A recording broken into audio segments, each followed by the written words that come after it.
So hi everyone, let's do the chanting straight away before our meditations and continuing the commentary on the Metta Sutta. Namo Tassa Bhagavato Arahato Samma Sambuddhassa. Namo Tassa Bhagavato Arahato Samma Sambuddhassa. Namo Tassa Bhagavato Arahato Samma Sambuddhassa.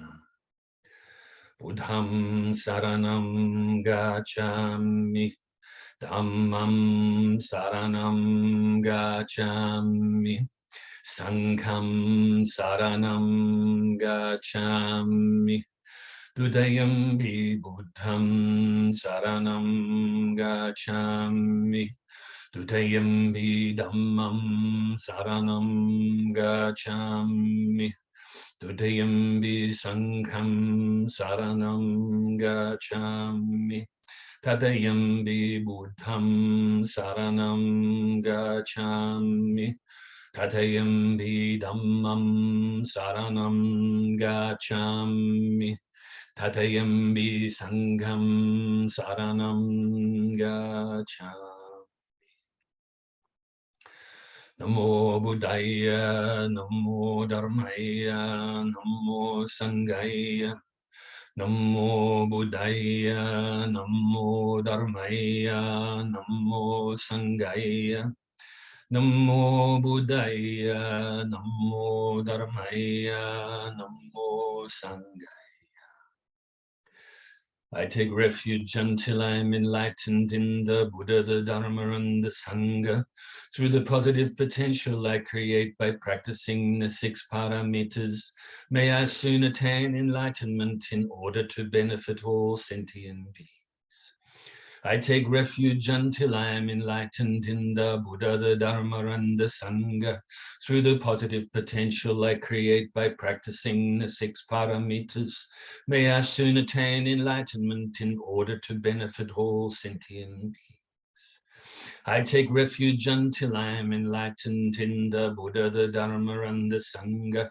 Through the positive potential I create by practicing the 6 paramitas, may I soon attain enlightenment in order to benefit all sentient beings. May all sentient beings have happiness and its causes. May they be free from suffering and its causes. May they never be parted from the happiness beyond suffering. May they abide in equanimity, free of bias, attachment to the near, and aversion from the far. I shall cause this. Great compassionate Buddha, please inspire me to be able to do so. Reverently, I prostrate with my body, speech, and mind, and present clouds of every types of offerings, actual and mentally transformed. I confess all of my negative actions accumulated since beginningless time, and rejoice in all the virtues of all holy and ordinary beings. Please remain until cyclic existence ends, and turn the wheel of Dharma for all sentient beings.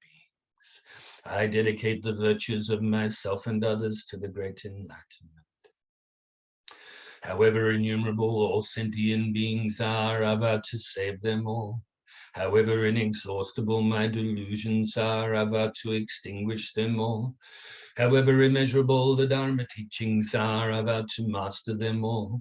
However endless the Buddha's way is, I vow to follow it completely. Om Mani Padme Hum. Om Mani Padme Hum. Om Mani Padme Hum.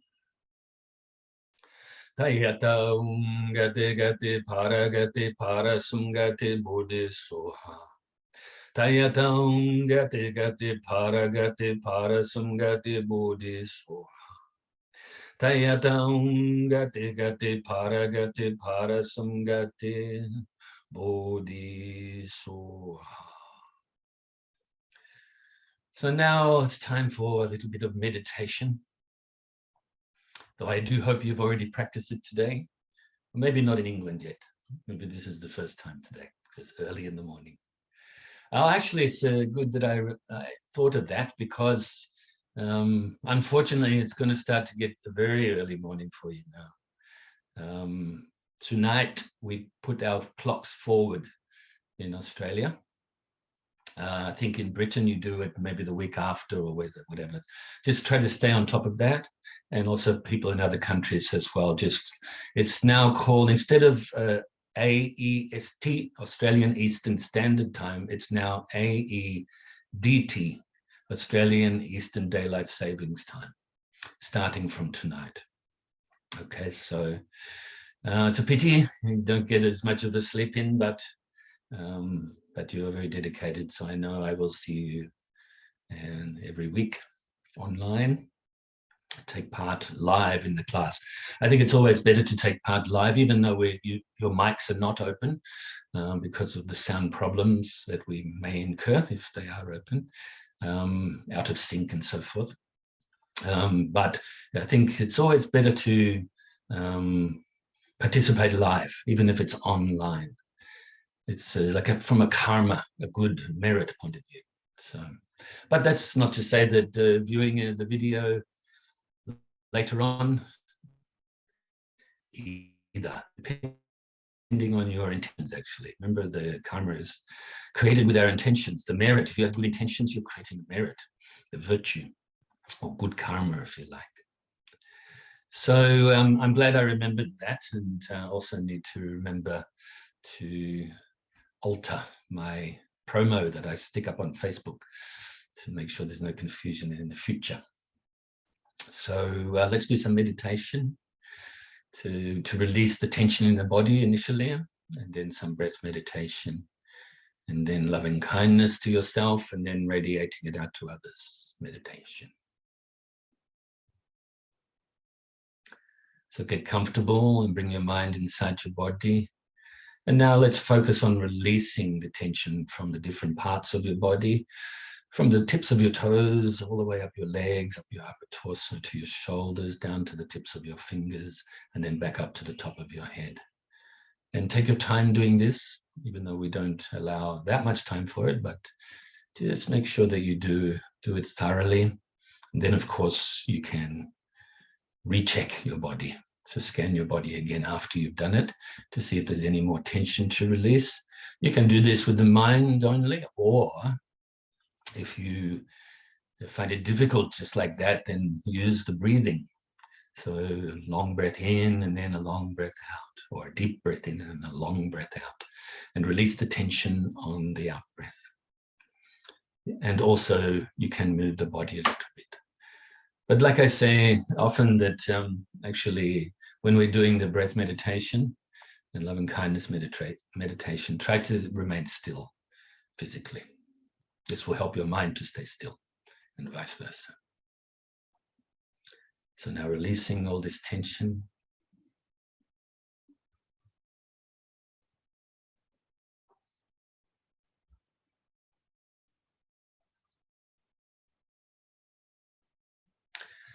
And when you are ready, bring your focus now to initially the tip of your nose as you breathe in. Feel the air on the tip of your nose, and then follow the feeling of the breath as you breathe in and out of your lungs.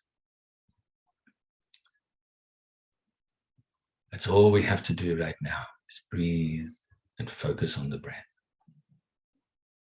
You can also count the breaths if you like, if you find this helpful, extra technique, but don't count past 10 so that the breath remains the focus.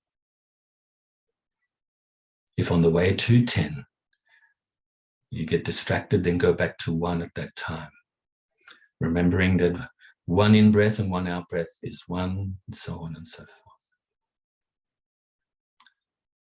I just share with you, when I do my breath meditation, I don't do the counting normally, just focus on the breath. But during these Zoom classes, I do the counting. And this helps me to know how long we've been meditating for.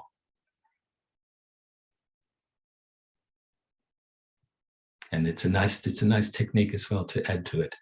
Throughout some different traditions, they practice like this all the time. whatever works for you.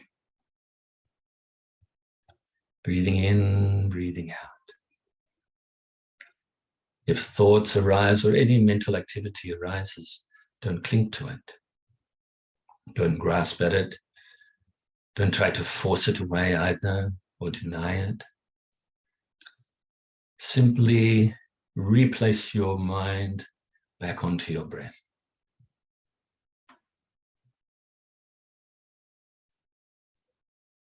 Let it go naturally, or them go naturally. And also, if your mind starts to become sleepy or dull, wake it up a little bit by refocusing on the breath more brightly. So let's practice like this for a few minutes in silence.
So now we can feel really pleased with ourselves for engaging in this short session.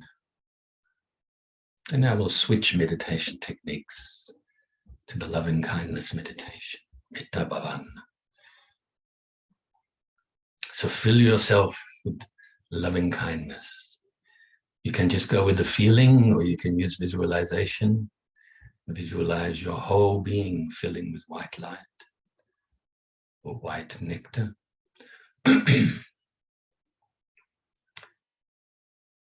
Fill yourself with this appreciation, respect, gratitude, acceptance, forgiveness, friendship, honesty, kindness, and love.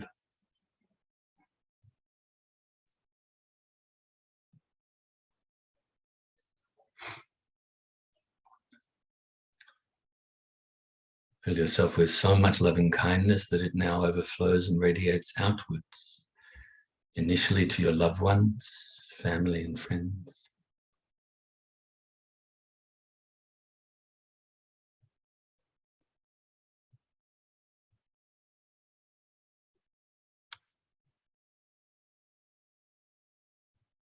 And now also includes strangers.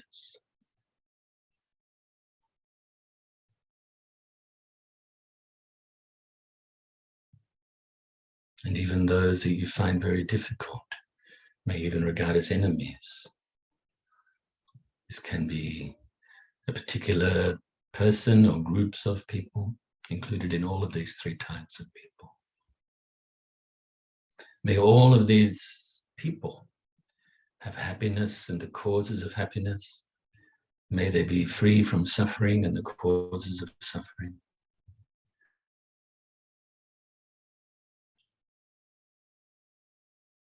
Now let's start to radiate this loving kindness out further and further distance-wise.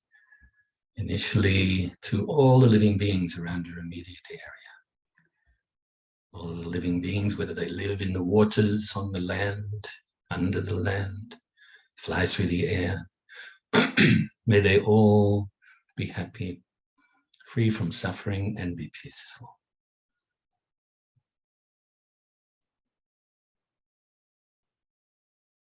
Further and further now, gathering momentum, radiating this love and kindness out throughout our whole state or county.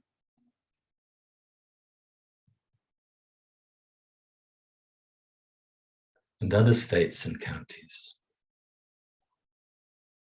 throughout your whole country.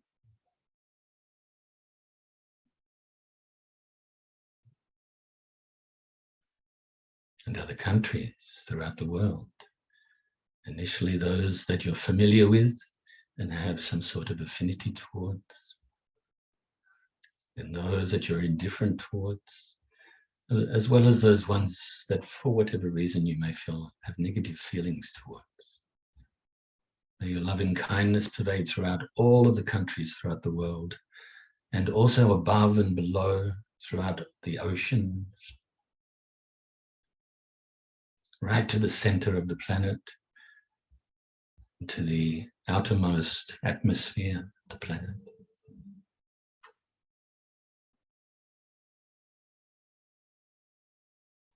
And now to other worlds throughout the solar system.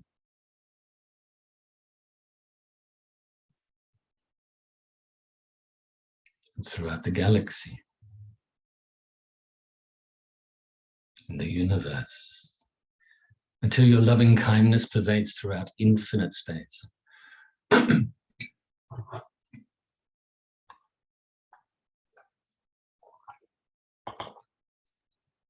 Whilst also being present here and now to recite the dedication prayer. Due to this merit, may I soon attain the enlightened state of the Buddha, so that I may be able to liberate all sentient beings from their suffering. May the precious bodhicitta, not yet born, arise and grow. May that born have no decline, but increase forevermore. And may the precious view of shunyata, not yet born, arise and grow. May that born have no decline, but increase forevermore. And I just had a thought too that we're going to obviously talk today. We're up to the wisdom aspect, or the fourth verse in the Metta Sutra, the final verse. And we will do that today and possibly the next week or two. And once we finish that, I thought maybe I changed my mind, who knows?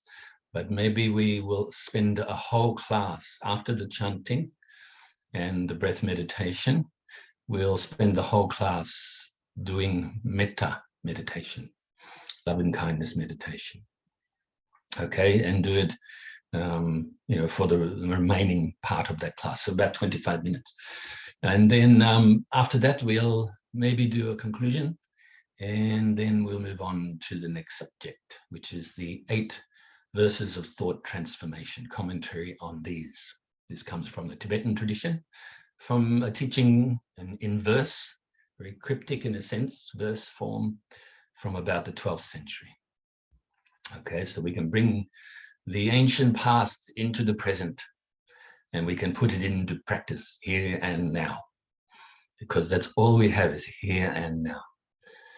I think it's really nice to think about how many people have put the Dharma into practice in different aspects of the practice since that time, and even further back since the Buddha's time. This loving kindness meditation, for instance, we are practicing the same meditation as some of the Buddha's disciples practiced during that rainy season retreat, for instance. Interesting, isn't it? We're connected, interdependent, interconnected.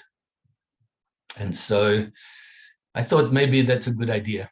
If you don't want to do that, maybe, and I get enough complaints through messenger or emails or something, then we won't do it. Otherwise, I think we will do it. In saying that too, in April, I did a 1-hour meditation instruction video, which I post sometimes, repost, I should say. And this was as part, I think it was part of Earth Day or something or other, leading up to Earth Day, around about sort of middle of April. I think Earth Day was 22nd, if I remember right. So leading up to that, a group in Dharmakaya Temple and the World Alliance of Buddhists organization, we did meditations on every day. And so I did one of those. And so that's an hour long. If you want to do longer meditations consistently and you need instruction, you can search that one and look it up on the YouTube channel. Is probably the easiest way to do that. Okay. So continuing on from last week, I won't recite the other 3 verses because I've done that a few times. So obviously the first one was to do mainly with morality. Next 2, mainly with meditation. Like I said, this one is mainly to do with insight or wisdom. And last week we went through the part that said standing, sitting, walking, or lying down. Okay, so we covered that. Then it goes on to say that standing, walking, sitting, or lying down, during all one's waking hours, may one remain mindful of this heart and this way of living that is the best in the world, unattached to speculations, views, and sense desires. With clear vision, such a person will never be reborn in the cycles of suffering. And so this time, standing or walking, sitting or lying down, during all one's waking hours, maybe I address that first. We're probably awake on average, maybe 16 hours a day, maybe sleep for 8 hours, sometimes less, sometimes more, depending on your habits and makeup of your physicality and mind, etc., etc.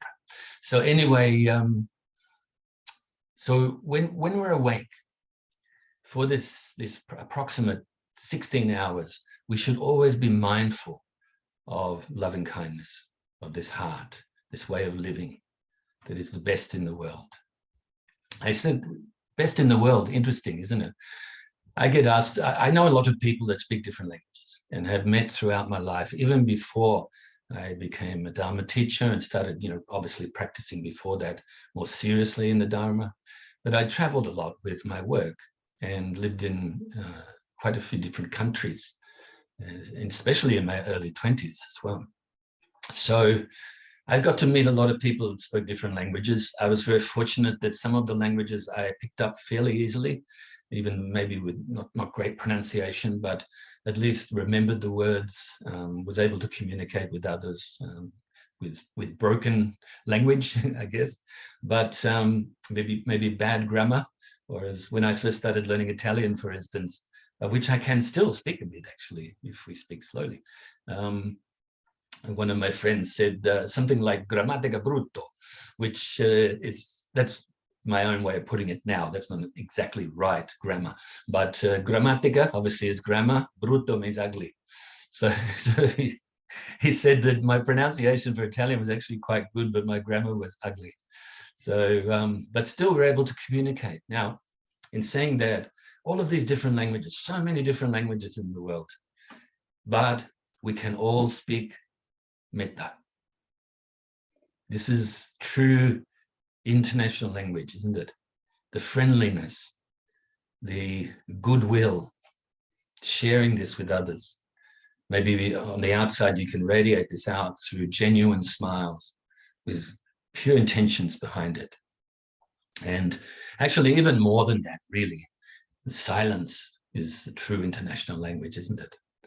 With the feeling of love and kindness, of compassion, and this interconnectedness along with it.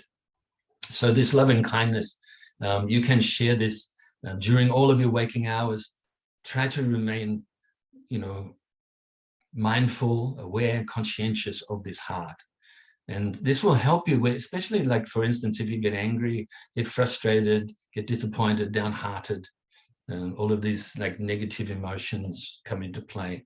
As soon as you pay attention to this loving kindness, and also you could say compassion and all of the other good qualities too, then these negative emotions will melt away.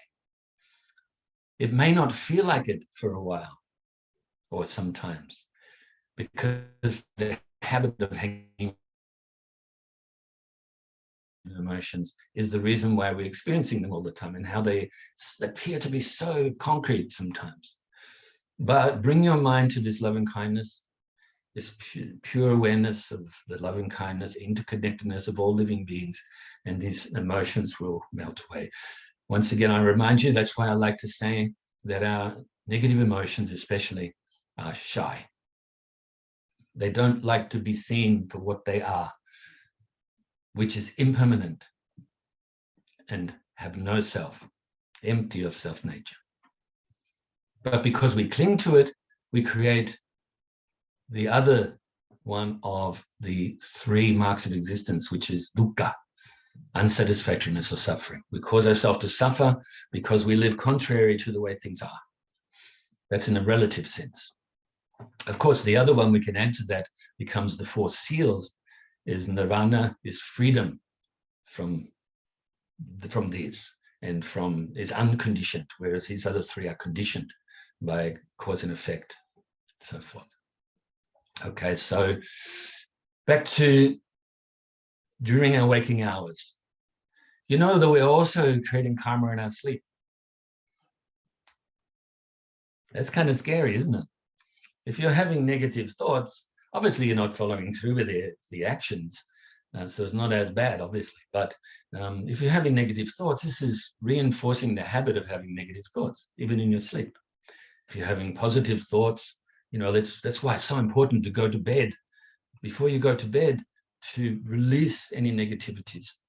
Maybe practice this loving kindness meditation as you're falling asleep, or recall the Buddha, recall your teachers, recall bodhisattvas, bring them to mind, and even use visualization and have them on top of your head or on your heart, they're around you at that time when you're falling asleep. I think it's very helpful then. And so we must train the mind to be mindful, aware, and conscientious in relation to this heart, this way of living that is the best in the world, this loving kindness and compassion. Train our minds while we're awake, so that we bring it into our sleep time when we're not awake. Because the mind becomes very subtle at the different times of our sleep time. We don't have control of it. That's why we have crazy dreams sometimes. You don't really have these dreams when you're awake, because the mind's flying all over the place. So it's better that we train it to be virtuous, to be moral, and so forth, okay? And so during our waking hours, let us be mindful of this heart, this loving kindness heart. What else did it say there? Okay, so that's that covered. Now I want to mention, as I mentioned last week, or alluded to last week, about the wise and the unwise. Or if you want to use harsher language, the wise and the fools.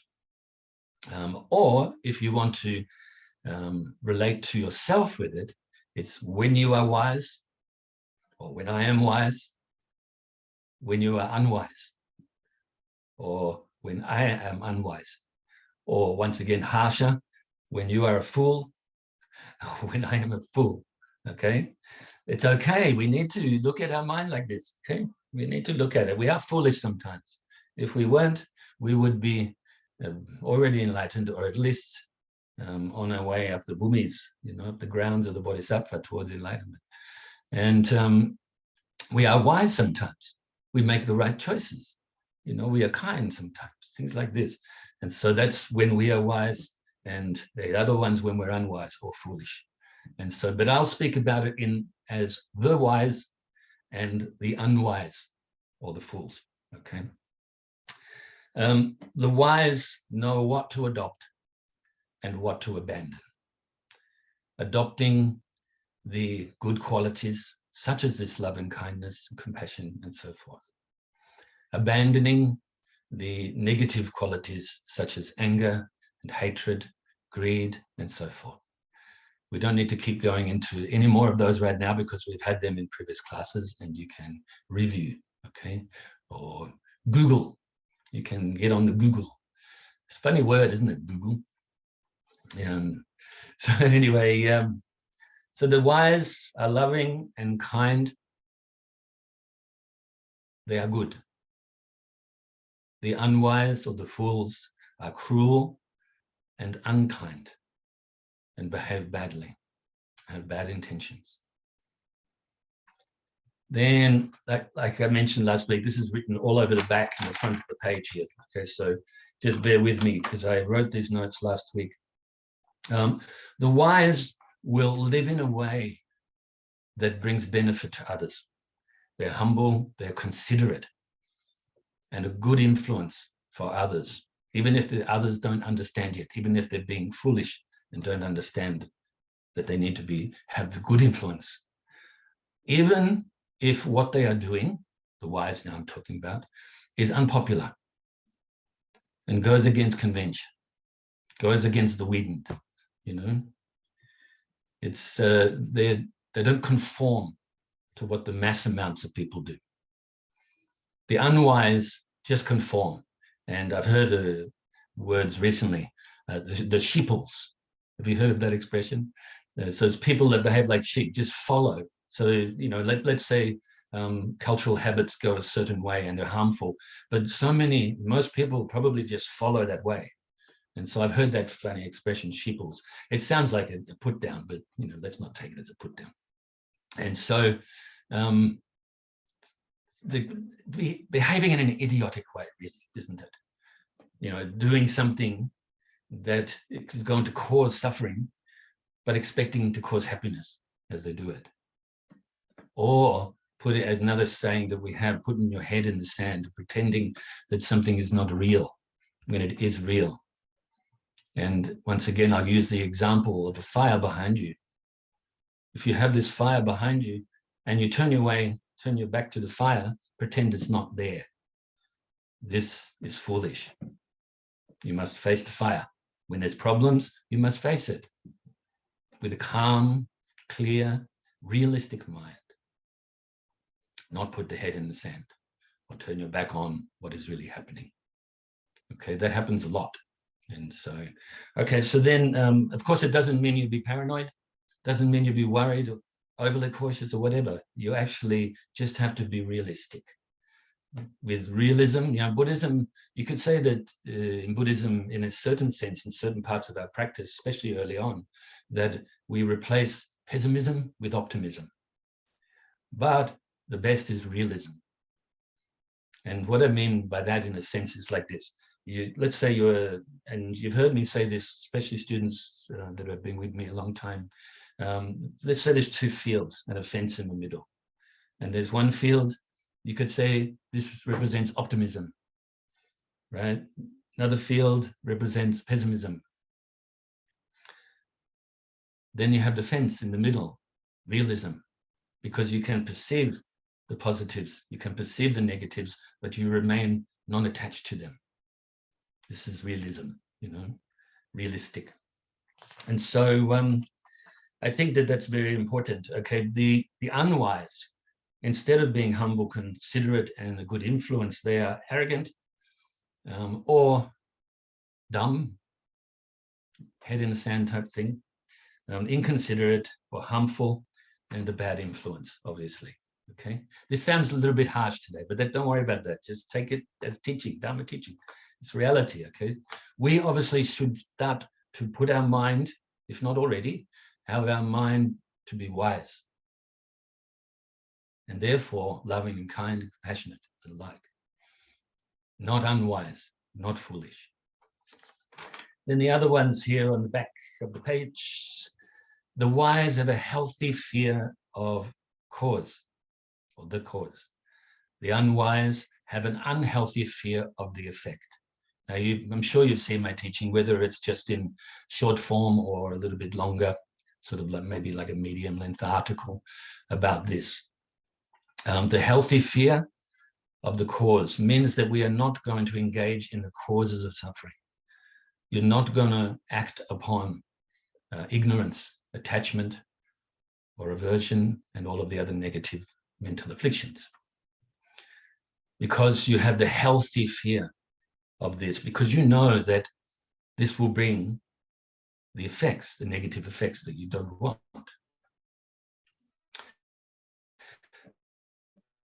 The unwise or the foolish have the unhealthy fear of the effect. They don't think about the cause. We just worry about, oh, I wish I didn't have all of these negative things happening to me. But actually, you know what? We cause them. Hard truth to realize that. But remember, this is the wisdom aspect of the Metta Sutra now we're talking about. We must know these things. We must turn our mind to the Dharma path and all of the good mental qualities that we need to adopt, nurture, eventually perfect, and abandon those qualities that lead to suffering. Eventually totally eradicate them, such as our anger and so forth, okay? Now, the class once again has gone by so quickly, and I tried to make the meditation so short today, but I've got less than 2 minutes to go. So we'll pick this up next week. I'll continue onwards right now too, but also pick this bit up next week and then also the week after. The wise are concerned with the prevention. That's another way of putting cause. Whereas the unwise are concerned with chasing a cure. A little bit cryptic, but I think you can understand that. Maybe you can contemplate that. Maybe contemplate those words. The unwise are concerned with prevention.